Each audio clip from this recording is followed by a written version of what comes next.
Vieš, keď je zábava? Keď nás psov zoberú do Gucci. Oni si tam kúpia okuliare a o hodinu ich ideme vrátiť, lebo sú ohnuté. Ja len sedím a hovorím si, mať tak vaše problémy. Stavka, nepôjdeme tretíkrát. Potom hotel, ale nie hociaký. Tam mali posteľ aj pre nás, misku, dokonca maškrtky. A všetko zadarmo. Tento tip nájdeš aj na našom blogu alebo vo videu na profile. A Ezas, to pivo za mňou si nevidel. Ráno sme skočili na brunch. Sprav niečo.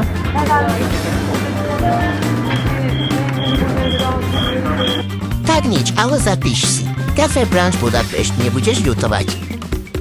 Bola aj prechádzka. Parlament, Dunaj, uličky, no pachy z celého sveta. Samozrejme, s čím iným, než s Lilo s vodítkom. Čo to mám na chrbte? Ani sa ma nepýtajte, ale spravil som vám zábery. Všade ruch, autá, ľudia, ale nejako to celé dávalo zmysel. A vtedy mi to došlo, že aj veľké mesto môže byť pre psa, keď ideš s tými, čo ťa berú ako súčasť rodiny.